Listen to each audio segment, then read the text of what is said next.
Assembly ఎన్నికల్లో ఓటమి తర్వాత లోక్సభ ఎన్నికలే టార్గెట్గా బీఆర్ఎస్ పార్టీ మాస్టర్ ప్లాన్ సిద్ధం చేస్తోంది. గత లోక్సభ ఎన్నికల వేళ ఓవర్ కాన్ఫిడెన్స్తో సారు కారు 16 అంటూ జోరుగా ప్రచారం చేసి 9 స్థానాలకు పరిమితమయ్యారు.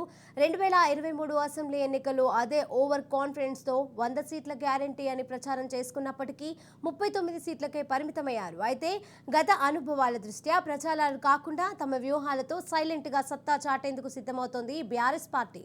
ఓవైపు తెలంగాణలో 2 సార్లు ప్రభుత్వాన్ని ఏర్పాటు చేసి హ్యాట్రిక్ గా మూడోసారి కూడా అధికారంలోకి వస్తామన్న ధీమాతో ఉన్న బీఆర్ఎస్ పార్టీ అసెంబ్లీ ఎన్నికల్లో ఊహంకందని ఫలితాలతో ఓటమి పాలైంది. శాసనసభ ఎన్నికల్లో ఎదురైన ప్రతికూల ఫలితాలను అన్ని కోణాల్లో పోస్టు మార్టం చేస్తున్న బీఆర్ఎస్ త్వరలో జరిగే లోక్సభ ఎన్నికల ప్రణాళికపై దృష్టి సారించింది. అసెంబ్లీ ఎన్నికల ఓటమితో కుంగిపోవద్దని, లోక్సభ ఎన్నికలకు సిద్ధం కావాలని BRS working president KTR party నేతలకు సూచించారు. జనవరి 3వ తేదీ నుంచి పార్లమెంటు నియోజకవర్గాల వారీగా సన్నాహక సమావేశాలను నిర్వహించేలా ప్రణాళిక సిద్ధం చేశారు.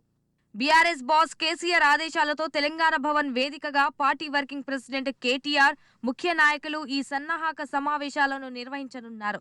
2 విడతల్లో ఈ సమావేశాలు జరగనున్నాయని, ఇందులో భాగంగా జనవరి 3వ తేదీ నుంచి 12వ తేదీ వరకు తెలంగాణ భవన్లో పార్లమెంటు నియోజకవర్గాల వారీగా సమీక్షలు కొనసాగుతాయని, సంక్రాంతి పండుగ నేపథ్యంలో మధ్యలో 3 రోజుల విరామం ఇచ్చి మిగిలిన నియోజకవర్గాల సన్నాహక సమావేశాలను సంక్రాంతి తరువాత పార్టీ కొనసాగించనున్నదని, మొదట జనవరి 3న ఆదిలాబాద్ పార్లమెంటు నియోజకవర్గ సమావేశంతో ఈ ప్రక్రియ ప్రారంభం కాబోతోందని పార్టీ వర్గాలు తెలిపాయి. ఇక తేదీల వారీగా పార్లమెంటు నియోజకవర్గం సన్నాహక సమావేశాలు వివరాలు చూసుకున్నట్లయితే జనవరి 3న ఆదిలాబాద్, 4న కరీంనగర్, 5న చెవెళ్ల, 6న పెద్దపల్లి, 7న నిజామాబాద్, 8న జహీరాబాద్, 9న ఖమ్మం, 10న వరంగల్, 11న మహబూబాబాద్, 12న భువనగిరి, 16న నల్లగొండ, 17న నాగర్ కర్నూల్, 18న మహబూబ్ నగర్, 19న మెదక్, 20న మల్కాజిగిరి, 21న సికింద్రాబాద్ మరియు హైదరాబాద్లో నిర్వహించే సమావేశాలకు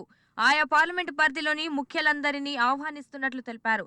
ఆయా పార్లమెంటు నియోజకవర్గాల ఎంపీలు, పార్లమెంటరీ పరిధిలోని ప్రతి అసెంబ్లీ నియోజకవర్గానికి చెందిన ఎమ్మెల్యేలు, ఎమ్మెల్సీలు, మాజీ ఎమ్మెల్యేలు, మాజీ ఎంపీలు, జెడ్పీ చైర్మన్లు, మాజీ చైర్మన్లు, మేయర్లు, మాజీ మేయర్లు, మున్సిపల్ చైర్మన్లు, మాజీ చైర్మన్లు, వివిధ కార్పొరేషన్ల మాజీ చైర్మన్లు, నియోజకవర్గాల ఇన్ఛార్జీలు, జిల్లా పార్టీ అధ్యక్షులు మొదలుకొని పార్టీ ప్రజాప్రతినిధులు, ముఖ్య నేతలు సమావేశాలకు హాజరవుతారని పార్టీ నేతలు తెలిపారు.